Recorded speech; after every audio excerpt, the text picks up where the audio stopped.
L'eau, c'est un peu la source de revenus des hôteliers de La Roche-Posay.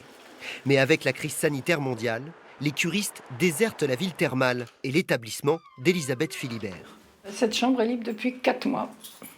On en a 24 qui normalement devraient être occupés par des curistes actuellement et qui sont disponibles puisque les curistes ont renoncé à venir.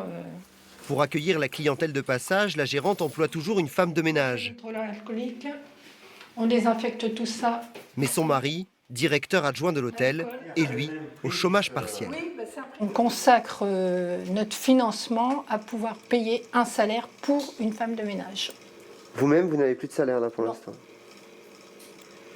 Vous pensez tenir combien de temps comme ça? Eh bien, au moins jusqu'à la fin de la saison. Et à la fin de la saison, on verra si on continue ou si on arrête. À 50 km de là, aux portes du Futuroscope, le patron de cet hôtel fait un choix radical, du jamais vu en pleine saison. Donc là, l'hôtel est fermé? Fermé. Pourquoi? Parce qu'il n'y a plus assez de clients. Et on a délogé les quelques réservations qu'on avait sur l'hôtel voisin qui fait partie du même groupe et qui est une gamme au-dessus. Donc on surclasse les clients pour le même prix. Et nous, on fait une belle économie d'échelle quand même, parce qu'on n'envisage pas forcément le meilleur pour les mois à venir, donc on essaye d'économiser un maximum.